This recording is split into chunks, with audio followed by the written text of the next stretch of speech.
identity is ever evolving and belonging is an ongoing process. It is something that has to be continually engaged with actively. Welcome to a brand new and summer special episode of Starts at the Top, our podcast about leading differently. I'm Paul Thomas. And I'm Zoe Amma. Our podcast exists to help leaders and their teams understand what they need to do differently today to prepare for the world of tomorrow. We started Starts at the Top as a podcast about digital disruption, but we soon realised that leaders were telling us about something more important and urgent, about how traditional ways of leading had changed forever. And we make it our mission to speak to leaders who are carving out new ways of leading, covering topics from emerging tech to inclusion, from remote work to mental health and resilience, and from climate change to AI, lots of AI. And if it's about the status of leadership in 2025, it will be on our podcast. We're not here for the shiny corporate case studies. We want to share stories from leaders who have learned lessons and made progress the hard way. And we want our podcast to share ideas and inspire others. So as we said at the start, today is a special episode just in time for the summer holidays. Something to save up and take with you if you're lucky enough to be going away, or an inspirational listen before you head off on holiday.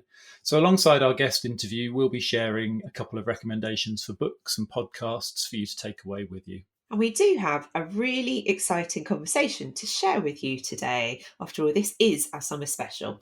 Jassa Ahluwalia is a British actor, writer, filmmaker and trade unionist. He created the hashtag #BothNotHalf to explore mixed identity in light of his own British Indian heritage, and turned his experiences into a book, Both Not Half, a radical new approach to mixed identity.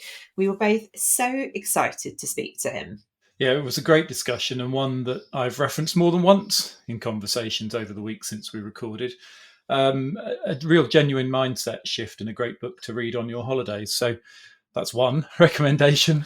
So talking of which, Zoe, we said that today in our intro, we'd be recommending something to read and perhaps something to listen to on holiday. So other than Jassa's book, what are you taking away with you this summer? Yeah, so there's a couple of books that I have actually just finished reading that I'd like to recommend, which I think are really, really great. And they both relate to me further exploring my own Chinese heritage. Speaking of being mixed heritage, drawing on all the things that Jassa was talking about in his fantastic book and great conversation that we were lucky enough to have with him. So the first book I'd recommend is called Chinese and Any Other Asian. It's by Anna Sulan Massing. I hope I'm saying that right. Apologies, Anna, if I'm not. I probably am not. But it's a fantastic book, which is really about how having East and Southeast Asian heritage is not really fully understood in the UK. And Anna opens the book by talking about the experience of getting a form through where there isn't really a box that represents you if you have Southeast Asian heritage, and perhaps also some British heritage in there as well, thinking about my own experience. So really she uses that as a lens to home in on that point, and then sort of broadens out the frame to talk about how Asian culture, so East Asian culture is not always fully understood through the vehicle of food or writing or music and art, and how this is often overlooked or sometimes kind of exoticized, to be really frank with you. So it's a really interesting book. It's really, really powerful. It's really about how do I define myself? What is my identity? And all the work and the emotional labour you have to do that when your identity is not fully recognised and to some extent distorted within the culture in which you live.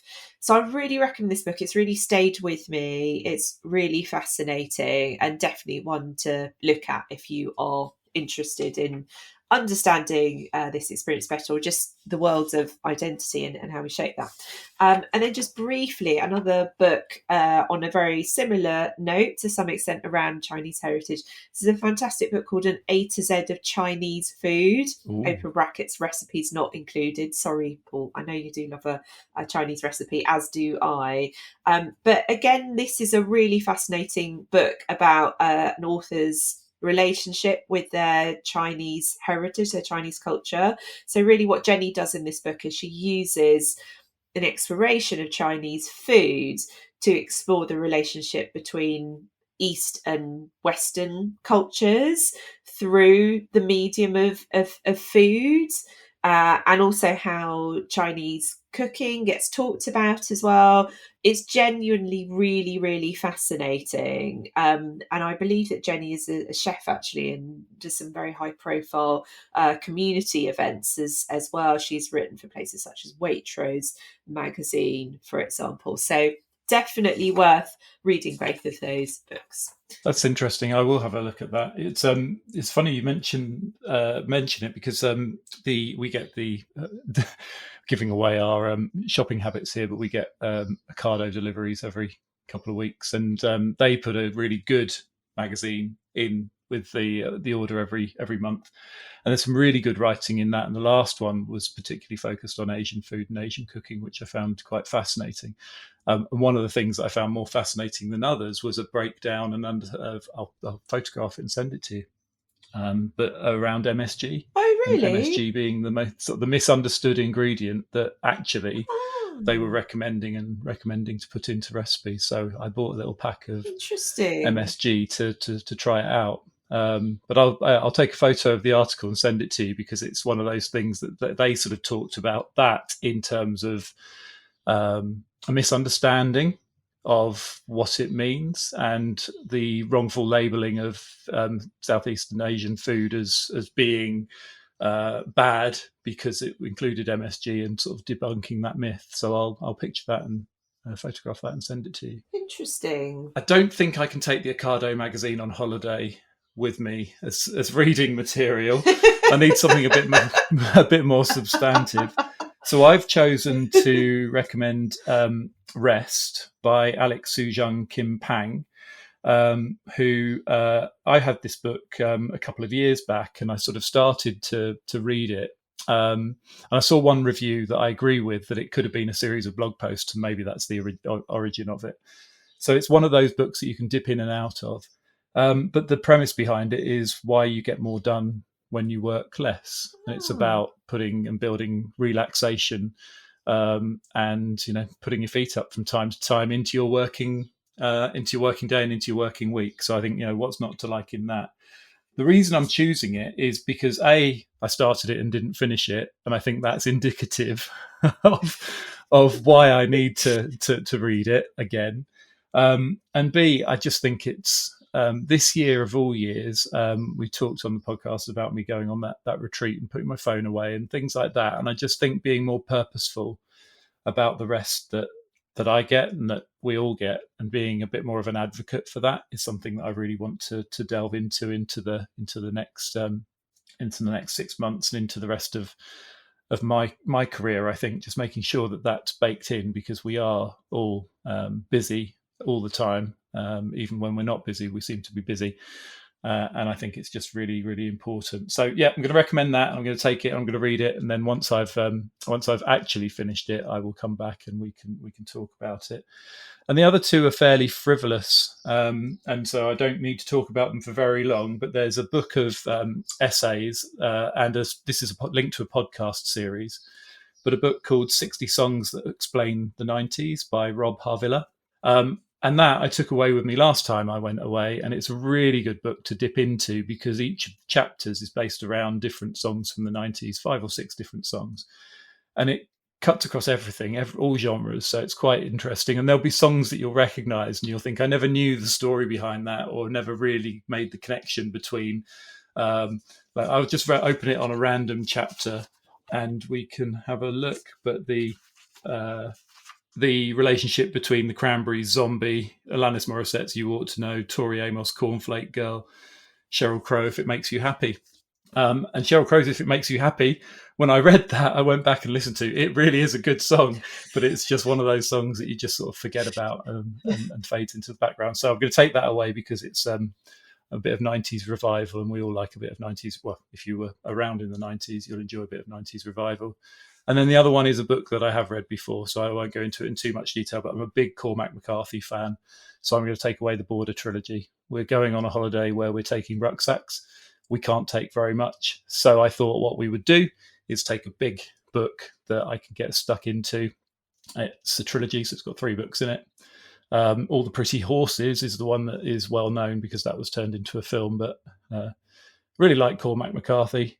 And he's very interesting in terms of the way that he writes books. There's no punctuation. There's no speech marks when characters are talking. So you have to you find yourself getting into his pattern of writing more than anything else. And I find that to be quite relaxing. Once you get into it, it's quite jarring to begin with. But once you get into it, I think it's just a really nice way of writing and exploring stuff. So that's a big chunky one.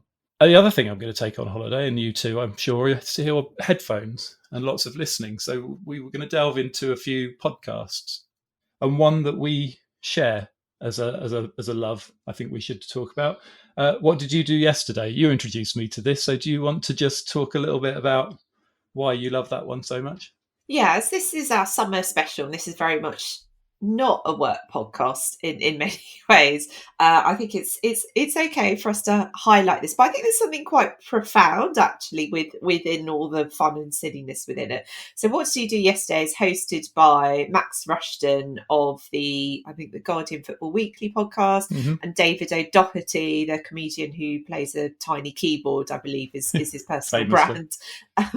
But it's just fascinating because essentially what they do is they interview famous people and ask them about literally the title of the podcast, What Did You Do Yesterday? And they've had some really big hitters on, people like Richard Osman, Gary Lineker, and a whole host of very famous stand-up comedians. And it really makes you think about how, however successful and however much of a leadership position or well-known someone is, everyone in the whole world is really getting up, having breakfast, hating the sound of their alarm in the morning, putting the bins out, wondering what to have for lunch. It's a really, really great leveler. And if you're curious about other people and you want to feel comforted by the fact that other people also spend an hour on the phone to British Gas trying to get something sorted out, however successful they are in life and however many times they've been on TV. It's just a really lovely, comforting, funny listen. I was going to say, it's laugh out loud funny, isn't it? I quite often find myself absolutely tearing up with some of the stuff that they talk about. It's so good. It's so good, and again, even though it is a really kind of, I believe it's what is known as a waffle pod, i.e. that genre of podcasting which is just people chatting about nothing in particular, I genuinely think there's something really lovely in there about celebrating the everyday and being curious about other people, which again, as we talked about many times, is a really important quality for leaders. Certainly I see that in all the best leaders. And just being very grounded about what you do. So I think it's a really brilliant listen. I just enjoy it so much every time I listen to it. And linking it back to my book, Rest, they've also talked, and I've tried this when I can't get to sleep, which is very rare. I fall asleep quite quickly. But when I can't get to sleep, they recommend doing what you did yesterday through your head, and a lot of people have recommended that because you're just starting to think back and reflect on what you did the day before. Another one I'm going to choose, we both really love, is Eat, Sleep, Work, Repeat by Bruce Daisley as a podcast, because I've dropped off a little. And the other day I was sort of scouring Apple Podcasts looking for business related podcasts that I could listen to. I've been recommended another one, which I can't recommend yet because I've not listened to it, but I've been recommended another one to listen to.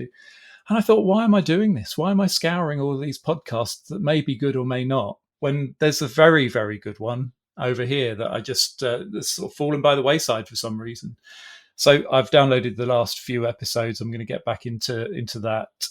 They're quite regular. He posts them quite regularly as well. So it's not going away. And there's some really good episodes in there. I was such a big fan in the first couple of seasons. So if there's a theme to my recommendations, it's things that you have forgotten about that you need to go back to.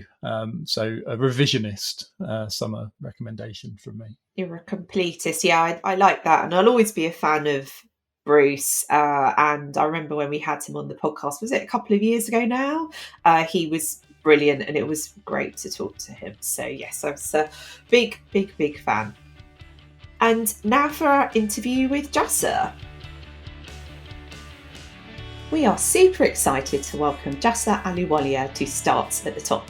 Jassa is a British actor, writer, filmmaker and trade unionist.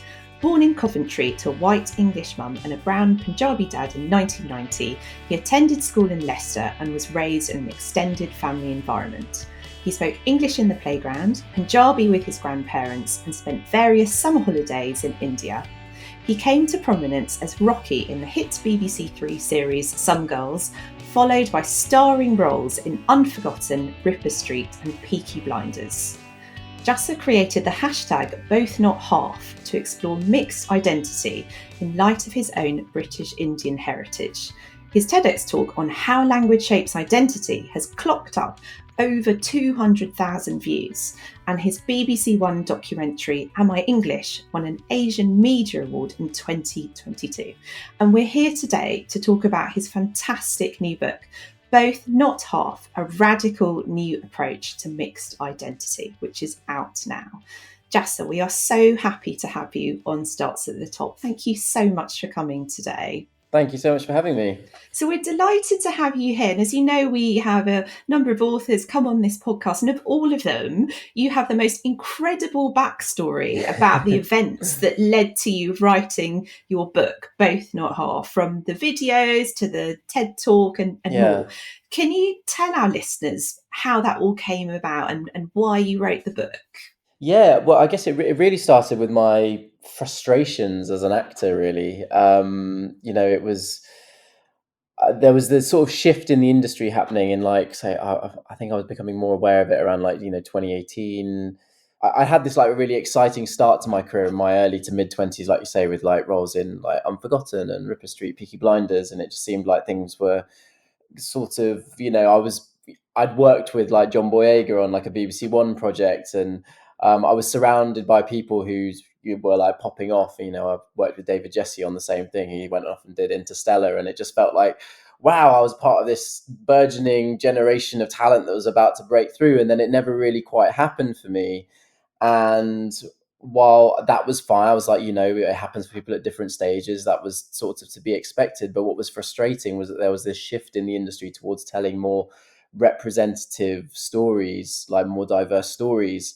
And I just felt like I wanted to be a part of that. And I realized that actually, because of the way I look, that I'm so white looking, that I wasn't able to draw on my Punjabi heritage in any way to contribute to these stories. A story that really sticks in my head is like, I bumped into Mira Sayal in the car park at Ealing Studios when I was there working on a video game. And she was there, I think, for a meeting. She basically told me about The Boy with the Top Knot, Satnam Sanghera's memoir that was being turned into a TV show. And she was like, you need to get seen for this. Like, I'd met Mira a few times. She was aware of my Punjabi background. We sort of riff in Punjabi. And I went home, read the book, was like blown away because, like my own family history, there's sort of like mental health issues that have been like brushed under the carpet. And that's sort of what that memoir is all about. And I just realized when I tried, I had a general meeting for it, but there were no roles in that show, that adaptation, for me to really play. And that was sort of representative of what I felt was going on in the industry. There was a shift towards trying to tell more stories, more representative, but it was all very about like, obvious visual diversity. And actually I wanted to, mine my heritage to help tell these stories. Largely also because like my love of performance was like very much grounded in my Punjabi culture, through dance, bhangra, like performing at weddings. The opening anecdote in my book is about me dancing as a little kid at a wedding in India. That's where my love of performance came from. So the impetus really for the book, so I originated with this frustration. Like, I'm an actor, I want to be able to tell these stories, be a part of telling these stories, and use this huge bit of me that is not being seen. And really then that frustration turned into a comedy video that I posted on Instagram. And that was very much inspired by the likes of like Guz Khan, the YouTuber Just Rain, Canadian Punjabi YouTuber, and discovering their work was amazing, because it was like I felt like I found like my generation of like South Asian diasporic storytellers. And because we had like Goodness Gracious Me and stuff growing up, but I didn't feel like I had anything that felt like it was like my generation. And with those guys, I was like, oh wow, I saw their videos and was like, what if I did something like that? Would it be possible for me to make a sort of a comedy video? And so it was really unplanned. It was quite lo-fi. Like it was January 2019. It was the start of the year. I was a bit tired. I just got back from, I was working as an assistant to a journalist at the time. I just got back home. It was like an hour's cycle ride from where I was working. I'd like had a shower. My hair was still wet. I was wearing a dressing gown. And I was just cooking some dal in the kitchen, and I had like a bag of like corn vegan pieces in the freezer, and I was like, I might as well just throw them in, because it's just gonna like bulk it up, and a bit of extra protein. It'll probably I probably need the energy. I've been cycling quite a lot. And then I was like, oh, wouldn't it be really funny? I wonder how like an old Punjabi uncle might respond to this like very unorthodox ingredient being included. And so I turned that moment into, I think it was like something like 20 seconds or something, a video of me as myself, and then me as this like uncle character. Very much, I didn't subtitle this video. There's no costumes. It's literally just like one angle, then another angle, one angle, then another angle, edited on my phone, like super, super lo-fi, like awful lighting. And I sent it to my sister. I think I was like, is this funny? And she was like, yeah, it's really funny. You should upload it. And I did. And then I just went to bed, because I don't have my social media notifications turned on or anything. And I had no reason to believe that it would sort of do anything remarkable. I think there were a few comments initially from people who knew me who were like, oh yeah, sort of reminds me of your granddad or something like that. But then I woke up the next day and this video had just blown up. Sorry, I don't think if I made it clear. I did this whole video was in Punjabi. So that was like that was what was unique about it. Like very, very white looking me speaking this very, very fluent, very authentic Punjabi with an accent that is quite particular to the region where my family's from, as well, which is something that I don't think I'd really appreciate as well until I sort of started seeing people's responses to it. So yeah, this video was going mad. I sort of rocked up to work the next day, and like by lunchtime, like various celebrities, including like Sanjeev Bhaskar, had like retweeted it and shared it with their followers. And I was like, well, suddenly my Punjabiness was being seen by all these people, but nobody really understood why or what I was. There was this real confusion as to like, how is it that this guy is speaking Punjabi so fluently? Is he lip syncing? What sort of like, I imagine this was pre the prevalence of AI, but that sort of people like, this can't be real. What's going on here? And I was scrolling through some of the comments, and some people were familiar with my family history, perhaps I think through other interviews that I'd done. And I saw one of the comments, and one of the comments was, well, firstly, a lot of the comments were just like, this is so confusing. What is going on? This guy's somehow browner than most brown folk. Like, it was like lots of these very funny comments. And then one comment that really jumped out was this girl tagging her friend saying, this guy speaks better Punjabi than us, and he's only half. And seeing the words only half there in black and white on the screen made me realize that actually what I was struggling with was this sense of what people weren't able to understand was that I could be fully Punjabi despite the way I look. And so I responded to that comment, he's only half, with the hashtag both not half.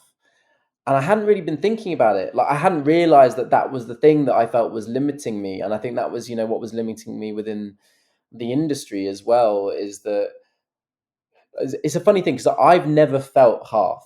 And this is something I've had to like clarify a few times recently, is that it's not like until that moment I felt half and then suddenly I felt both.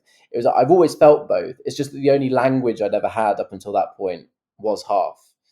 So I'd only ever described myself as half. But I realized that in doing that, I was diminishing myself by saying I am half of this thing. I am not fully it. And therefore it, logically makes sense that I am therefore excluded from certain opportunities because, I am lesser.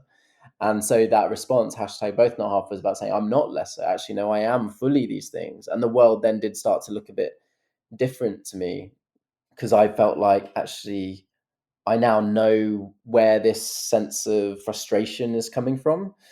So yeah, and then the hashtag both not half, I added it into the video as a hashtag, and that then because the video was still sort of doing numbers at that time, and then more and more people were seeing it. People were being like, both not half, that's great. It's 3 words. It seemed to say so much with very little. And then I think about a week or two after that, I went to like an event.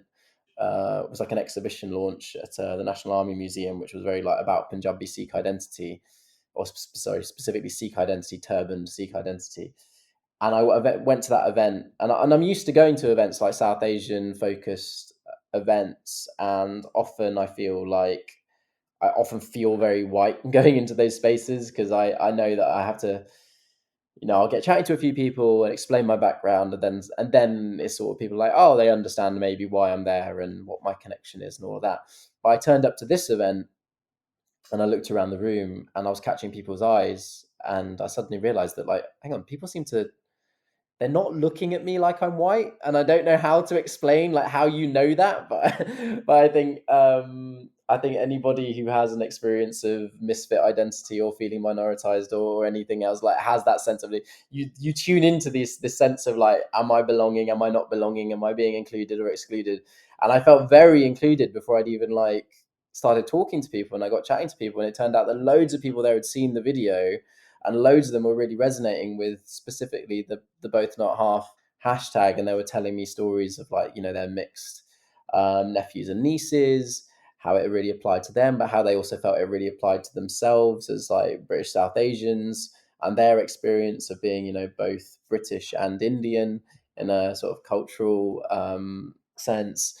And it just like has seemed to really capture people's imagination. And then I was sort of really overwhelmed by that because I was like, what do I do with this thing? It's just like a hashtag. I don't really know. But I did sense that there was some depth to it. And so it felt like there were two paths available to me. One was go the influencer route, start doing more like Instagram, YouTube stuff, brand deals, all that. But that has never really appealed to me. It's always felt really, I don't know. It's so disposable. It's, and I just was like, that's not what I want to do. And I think I wanted to understand what this was, what I'd sort of stumbled upon. And so I spent the summer, well, I tried doing some more videos. I did a couple more, and then I was just really overwhelmed by, the, I think as content creators yourselves, you realize it's like, it's so much work to do, and with very little potential reward as well, other than, you get a lot of likes and a lot of views, and like, but what do you do with that? It can be quite meaningless. And so I was like, I slammed the brakes on that and decided to just try and make sense of what had just happened over the last few months. And I wrote this personal essay for myself about the experience, about how I'd come to articulate both not half and what it might mean. And then I tried to get that published, didn't really have any success getting it published. And then out of the blue, I got this DM on Instagram from TEDx Chandigarh being like, hey, we'd like to invite you to come and do a TED talk. Would you be up for it? And I was like, yeah. The talk is ready to go. Like, the essay that I'd written was this like pre-prepared talk. It was like such perfect timing. So I spent that Christmas reworking it, making it more of a talk as opposed to as a written thing, learning it. Went to India in January 2020, just before the pandemic really hit. Did the talk, came back, lockdown, didn't know what was happening. The video footage was stuck on a hard drive in Mumbai, I think. I didn't know if it was ever going to see the light of day, which was tragic because it had been such a huge success on the day in the room, that was sort of blew my mind as well. I hadn't really anticipated the fact that India is this country of vast mixed and multiple identities, and the message of both not half really got a really wonderful reception in the room. And then I think in August sometime that year, it eventually found its way online, and then it started to really take off. And that was what then became the prompt really to do the book. Basically, I shared the TED talk with Satnam Sangera, who'd been very supportive throughout, and he said, "Look, if you're ever interested in turning this into a book, let me know. I'm working with an agency at the moment to sort of help diversify their client list." So he made an introduction to my agent. I thought it was just about getting some advice, that meeting. Turned out it was well, it started out almost like advice, and by the end of the meeting, she was like, "So what we would do is," and I was like, "This we?" I didn't realize there was a we here. Yeah, and so that became the book. The pitch for the book started, yeah, after the talk came out, and that was then I was really had the opportunity to sit down and be like, okay, what are the, going much deeper into the topics and ideas that I touched upon in that talk. And the process of writing made me realize that I was still very much in the middle of that process. There was one version of the book that I tried to write where Both Not Half was very much like the beginning of the story, and then I realized that book that I was trying to write, I was almost basically trying to write like a new history of the world from the perspective of the mixed experience, and I was like, that's maybe a little ambitious. One heck of a brief you're giving yourself there. Yeah. And then another version of the book was, well, if Both Not Half is the conclusion, then, but isn't that what the TED Talk was anyway? And I don't feel like I'd probably just be like padding it out with stuff. And so I looked at it and I restructured it, and I realized that actually Both Not Half, the articulation of that idea, was very much the middle of the story, and I was at that midpoint in the journey. And so that's why the first half of the book is very much about the journey to articulating Both Not Half and the TED Talk and all of that. And then the second half of the book is about how that, once I started to see the world from this more multiple, non-dual approach, non-binary approach, like how my relationship with national identity, gender and sexuality, class, and my own sort of spiritual philosophical outlook started to change and evolve. So yeah, it started off, yeah, very much I was an annoyed actor making silly videos in my kitchen on Instagram, and then it became, yeah, a sort of a 3-year writing project where I really dived right into the depths of my own being. And three simple words, three very simple words that when I'm listening to the podcasts and interviews that you've done already seem to really heavily resonate with the people you're talking to as well. Like it's like a light switch moment. Yeah. Where they've suddenly switched into you're absolutely right. Why have I been looking at this as half of something all this time, where actually it's a lot more? And we started off this conversation this morning talking about Zoe's experience of that. And I just wonder whether that's worth digging into right now, just to think about, the response that you've had to it as well. Yeah, sure. I mean, obviously, this is Jasper's space. We're here to talk about him, but I mean, where I guess this is relevant is the incredible impact of this book, Jassa. If I could just take a moment to do that, and this is why I think it's so important that this really is a book that everyone should read. So firstly, just the way you talk about these different layers of identity at a time when there is such a lack of nuance in the conversation about identity at societal level is where I'd love to see leaders really take this message on board. And perhaps as we go through today, we can collectively brainstorm how we can all encourage the leaders we know to do that. And then, as we were saying earlier, just before we started recording, this has had such an impact on me personally and how my own mixed heritage family, myself and my husband are both mixed heritage, and how we both now talk about our identity. You're like this, Jassa. Sometimes we correct each other around the dinner table. Like the other day, I said, I'm half, and he was like, you say it differently now. So I was like, sorry, yes, both. And but it's good, isn't it? Because it gets you thinking about all those different aspects of your identity and who you really are. And that's where I think your book has started this conversation with this incredible ripple effect. So thank you. Thank you. It's funny, yeah, because I think it makes us realize that these are legacies of racism, legacies of the history that we come from. Because it's not like other aspects of our identities. We don't use fractional language. we're very familiar with the idea that, you can be simultaneously, a brother and a son, an actor and a writer, or there are just so many areas of how we define ourselves that are, depend on the situation we're in. It depends on what we're in relation to at that given moment.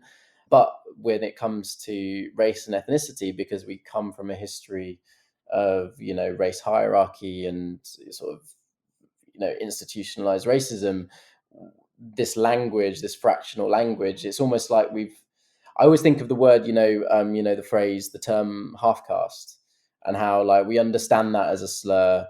We understand that, caste coming from the sort of the Latin for pure, and therefore half pure, and therefore that not being an acceptable term. And so we don't use caste, but we still use the half. And it's like that bit of the phrase just didn't get interrogated.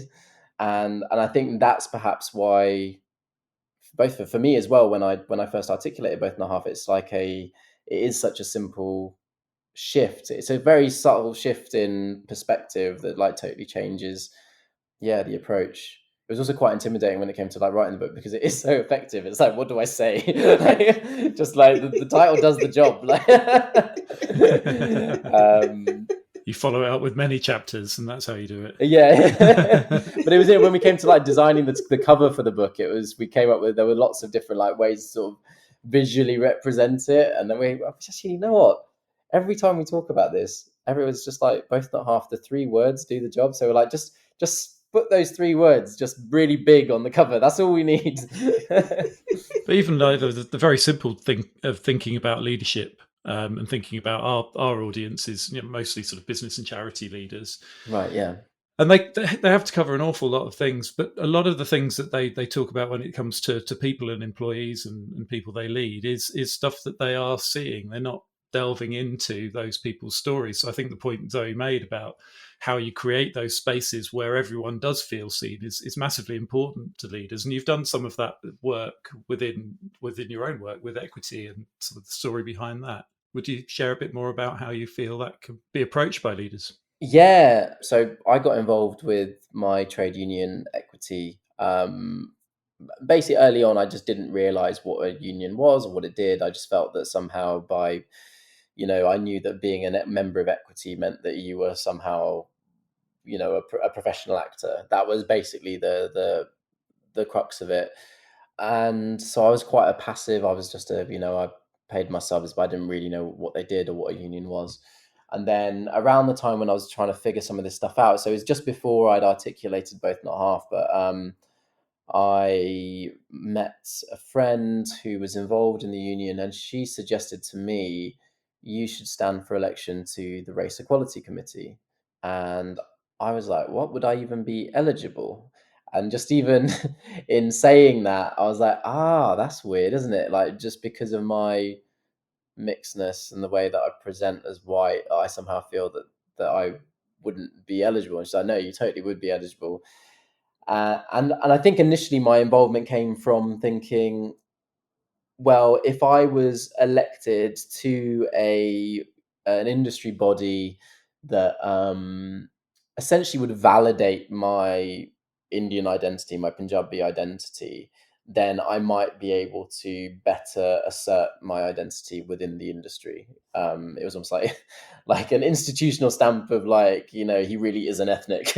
And so that's where it sort of came from initially. And then I got involved, and then really it was, I didn't fully understand the role of a trade union, but as a committee, within the union structure, the committee exists to advise the sort of the union leadership on issues to do with race equality.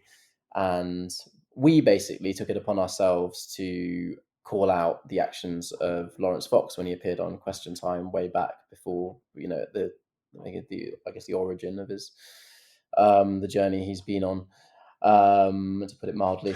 And we got a lot of flack for what we did. We sort of were very critical of what he said on that during his appearance on Question Time. And essentially our statement, which was very much we used the very clear terms like, as far as we are concerned, we made it clear that this was our opinion. It wasn't like we were, as a union institution, saying like, but well, firstly, we weren't speaking on behalf of the union. We were speaking as the committee, and also we were asserting our opinion.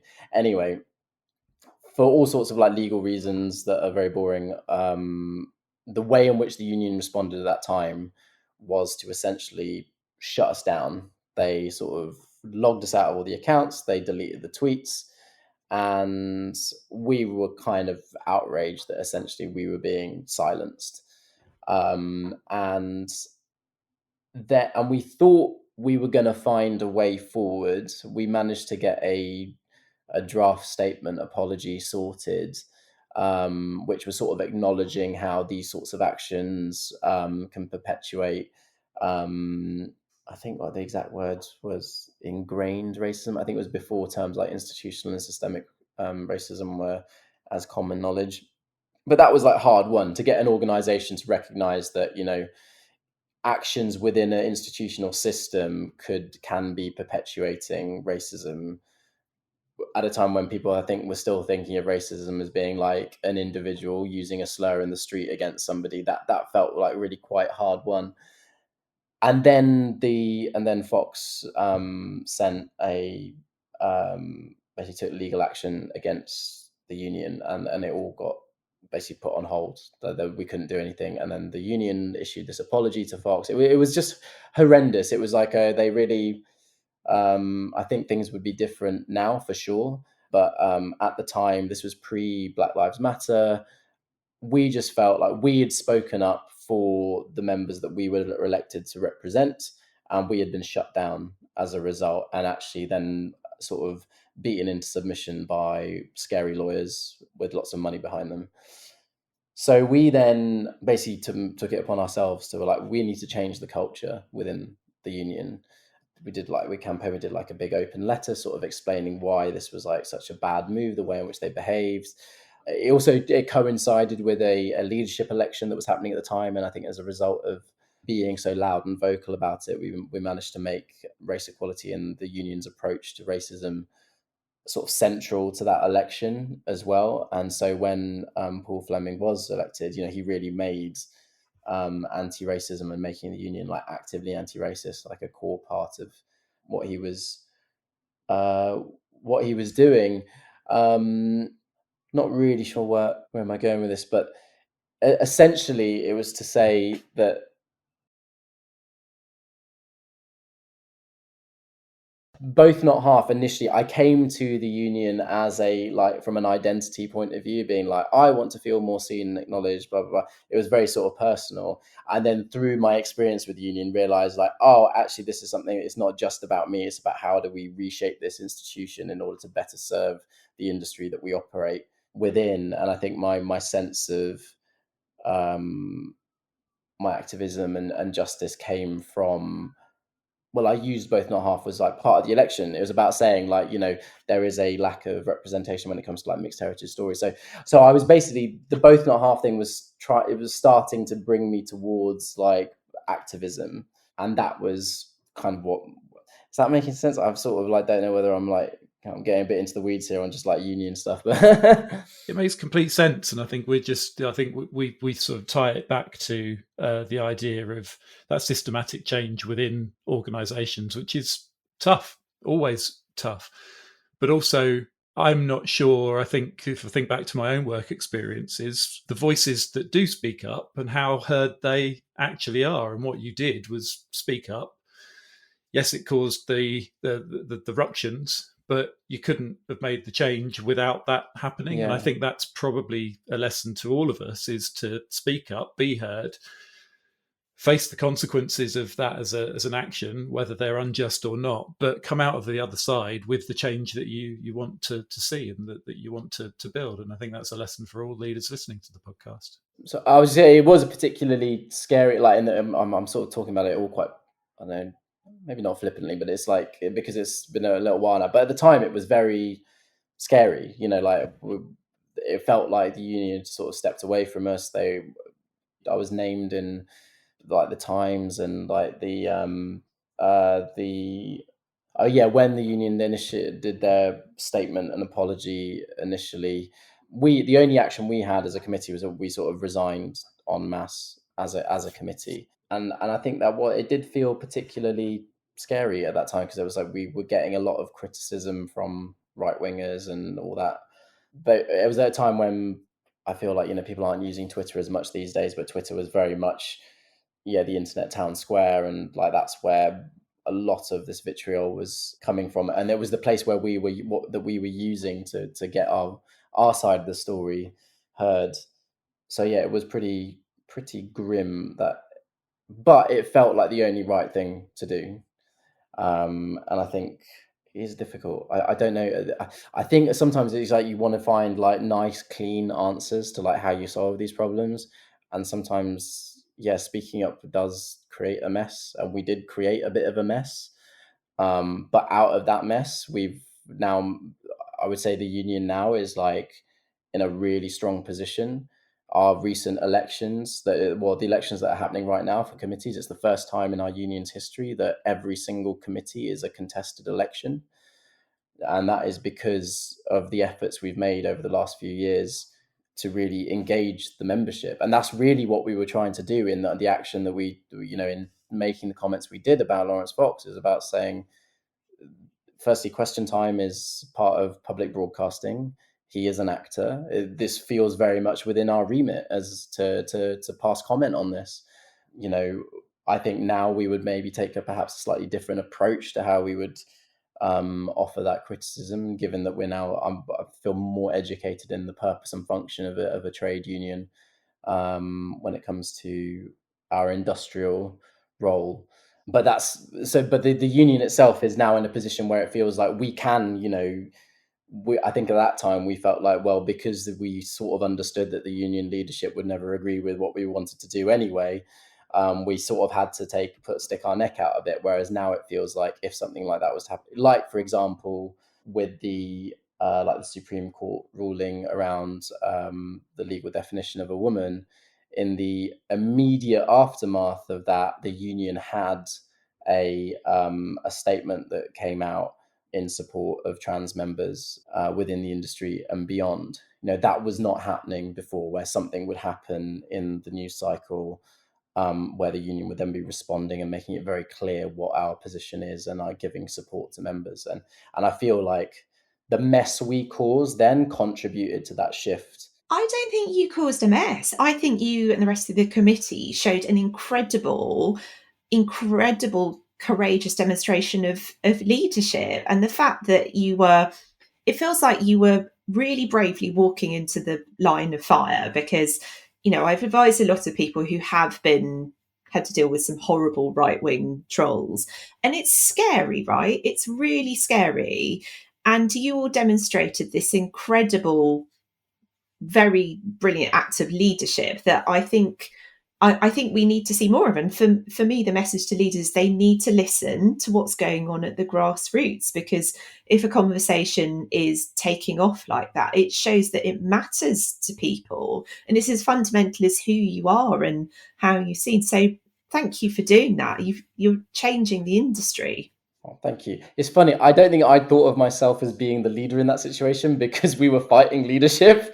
But that's I really appreciate that reframing. Like, we were demonstrating leadership. Yeah, that's so true. You were 100%. You were, because you were aiming for the change that needed to happen. You were making the case for why the change needed to happen. And I mean, I don't know all the ins and outs, but it's the way that you did. But it really strikes me from the way you described it that your committee should have been offered protection in order to do that. So I'm really glad there's been this shift now in the way those conversations happen, and they're also taking place much more quickly, because there's all these great people like your good self coming into the industry now who are really trying to modernize the profession, it sounds like, and that's needed. That's about staying relevant, isn't it, and about telling better stories. Yeah, and that's ultimately, this is all coming down to it. The work will benefit from creating an industry and a society in which we have better representation, because that, and initially that is what drove me to get involved in the first place, was feeling like there was a lack of really nuanced stories around mixed heritage. I remember watching Line of Duty, and one of the characters is described. There's a series where they're like, yeah, the suspect's mixed race, and like nobody's like, what mix? They just assume light skinned black because that's like what mixed race has become sort of synonymous with. And I felt like, yeah, that diversifying those stories is, I want to see like mixed stories on screen. I don't want to be, just sort of a successful actor because as a mixed person I am a bit of a comedian and I can do this and I can do that. It's like, no, there are loads of mixed people in the world, in society. Our stories should be told as well, both incidentally and sort of explicitly. Yeah, I totally agree with that. And for leaders who are listening to this, there's a big theme there in what you campaigned for with equity, and obviously in the book itself more broadly as well, about pushing back against these really limiting paradigms around identity. How do you think leaders can best challenge that? I think it's hard. I'm always very reluctant to be prescriptive about this because I feel like I don't have an issue that there are people who feel very comfortable in identifying as mixed race. I think for some people, mixed race is a term that best describes them, and I don't think it's my position or place to say otherwise. I'll simply say that for me personally, you can only have mixed race if you have separate races, and so you've got in races that are mixing. There is a human race. The idea of races is a false idea. Like it's just that's a legacy of racism. But I do like the idea of mixed heritage, and the reason why I stick to heritage is because I feel like we all have heritage of some kind, and we all invariably have some kind of mixed heritage. It is something that brings us, actually has the potential to unite and bring us together. And I love, one of my favorite things about the book and events and stuff that I've done is, just at my paperback launch recently, there was a woman who came. She was like, I'm white, just white, English, but do come from a working class background. And actually my experience of coming from a working class background and now sort of living the kind of life that she's now living, there is a sort of sense of mixed cultural identity there that she felt a real resonance with what I was writing about. And I love that. I think that's what this is all about. So I guess in terms of from a leadership point of view, I think it's sort of recognizing that all identity has the capacity for multiplicity, and I guess also as well that the focus shouldn't always be on minoritized people to do that work. I think in terms of like workplaces specifically, I'm thinking of like, like you have like the various networks like EDI networks and stuff within workplaces to ostensibly to support those minoritized individuals in the workplace. Invariably it's the black and brown people within an organization doing all the work to sustain those networks. Mm-hmm. On a shoestring budget, where I've gone in to do talks for those networks, and it's so upsetting sometimes because I'm like, this is like a FTSE 100 company and you've only got budget to cover a tray of sandwiches from Pret. Yeah. And like I had to fight to get my expenses covered or something. I just don't do that stuff anymore because I think it's preposterous and ridiculous. It'd be great to see, like, I don't know, like if you do have an EDI network, then the people running it should probably have to be white people who have to run that organize.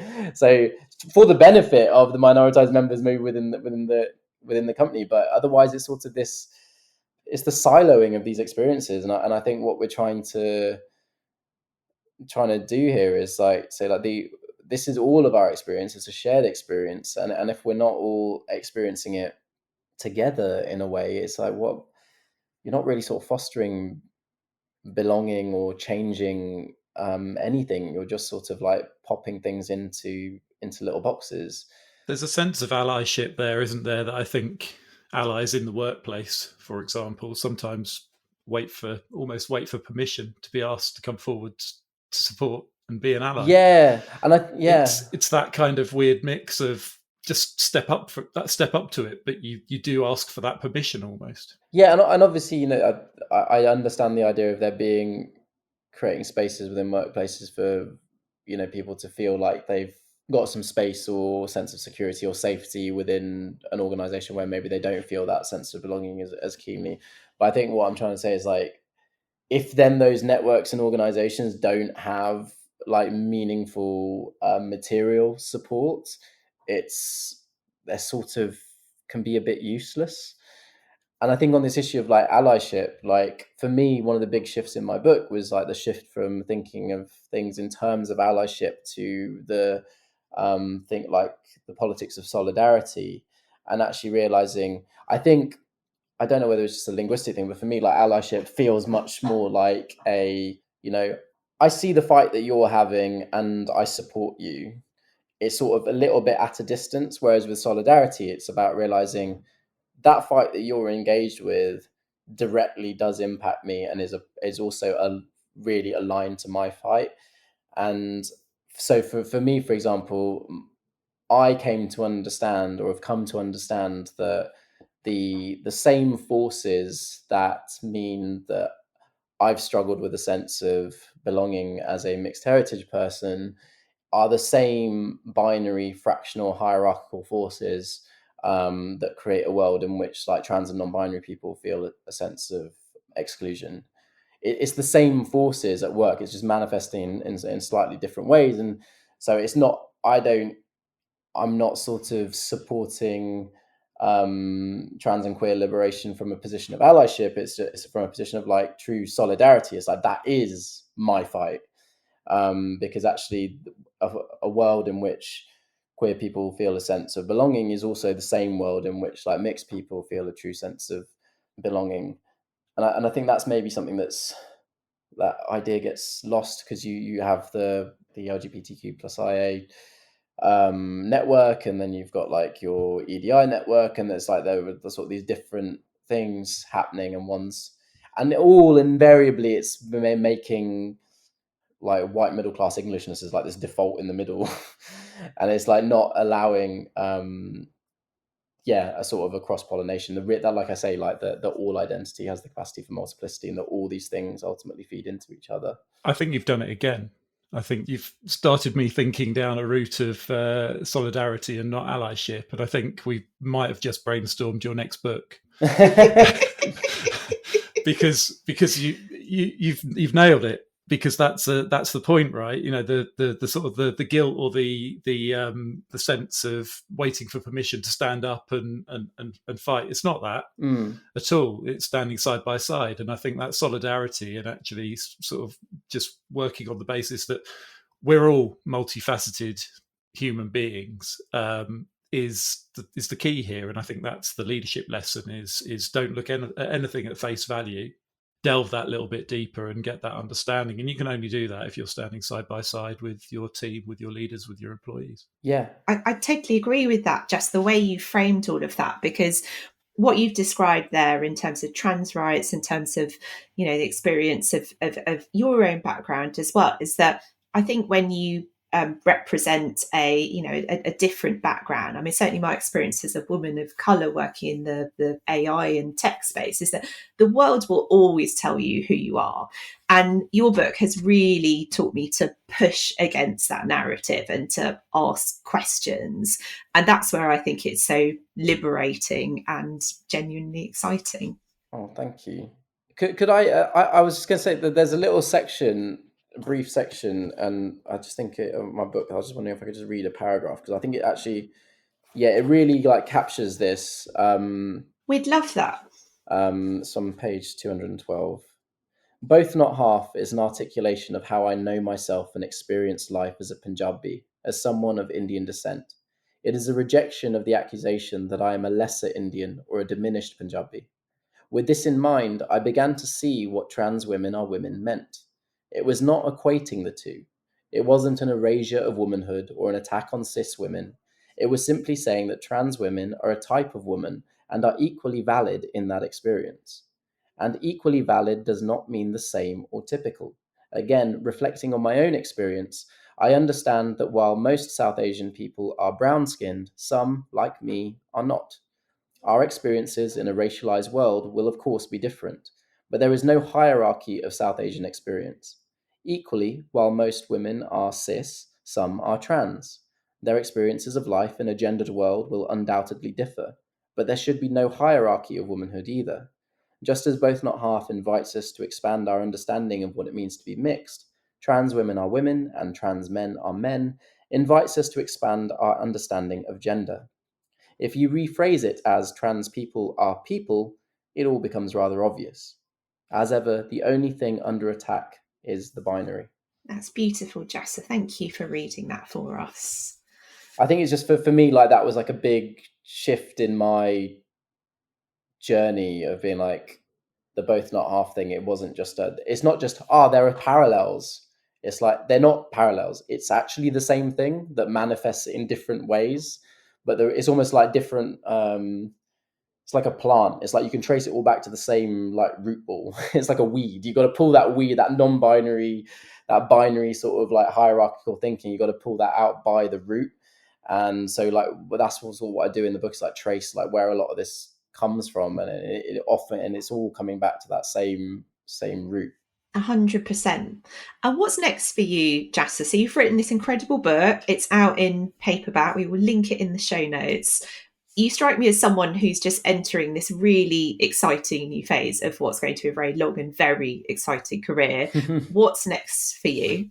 Well, so the paperback's just come out. It's been a year of incredibly intense like events, promo, all of that sort of stuff. At the moment, I'm just focusing on just resting and recovering from that. And then looking ahead, I'm really looking at like how I've been really amazed and touched by the way in which Both Not Half is resonating. I've done a few talks recently, in education spaces or within institutions, and gone in and done like keynotes and stuff around for their like personal development training days and stuff like that. And I found that to be really, really rewarding, that kind of work. I think I'm still figuring out like how it's strange because I have my work as an actor. I do a lot of voice acting work. Like basically figuring out like how to fit it all in, and I don't know, I'm still figuring that out, but like I feel like there's more to be done, like in-person work, using the book as like a jumping off point to whether it's doing more talks, Q&As, workshops, that sort of stuff. I'm keen to do that, because I think just the stories, the ways in which Both Not Half seems to have spoken to people. I had somebody at a book talk who basically told me how they'd used Both Not Half as part of their adoption process to successfully adopt. Oh, wow. And then and totally separately, an adoption agency that were using the book as part of their internal library when talking to prospective parents. And I don't think I'd ever anticipated the level of impact it was. I'd always hoped it would, obviously, but like the reality of like hearing those stories is quite, it's something else. So quite humbling, I imagine. That's amazing. Yeah, very much so. So I think I'm figuring out now how best to harness that, which is why I was so keen to chat to you guys, because I feel like you're seeing the book and the work from a very different perspective that that I'm not as familiar with, given the work that you guys do.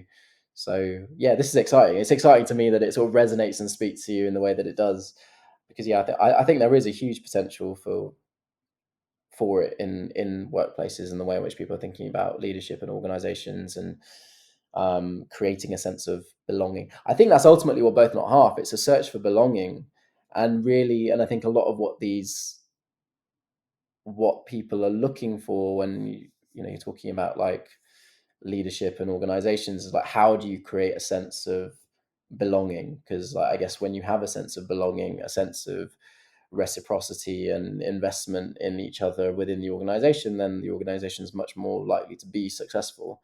And I think often belonging is seen as this thing that is passive and out there and static and has to be discovered and found, protected and guarded. And actually, I think identity is ever evolving, and belonging is an ongoing process. It is something that has to be continually engaged with actively. And I think that for me has been the greatest discovery of Both Not Half, is realizing that it is something that I am constantly fostering and creating in the world. So maybe in terms of like what I want to do moving forwards is I want to do more of that. I want to be out there creating and fostering belonging and hopefully inspiring other people to do the same. I think that's wonderful. And I completely agree. I think it's something where leaders need to take a role alongside amazing people like your good self to own it, right? To really nurture it and create it and to understand how they can better do that. And for any leaders out there who are listening, who are thinking, I must get Jassa in immediately and talk to him about how my organisation needs to change, how can people best contact you? And we'll pop that link in the show notes. I think normally people reach out through my agent on my via my website, drop me a DM on Instagram. I usually go on there. I probably need to figure out a better way for people to do this. This is partly the work I need to do now that this year of promo is over. I should have a much better answer for this. But basically, normally people reach out via my agent at McEwan and Pempford. James, he's always great. He passes everything on. I tend to deal with most things directly myself, but I find that's the easiest way to sort of for in terms of contacts. But DMs over. I mean, that's how you got in touch with me. So I do keep an eye out on there as well. But maybe I should. I'll figure out like having an actual email address that I can give out. You figure that out. We'll include it in the show notes. Yes, we could do that. Yeah.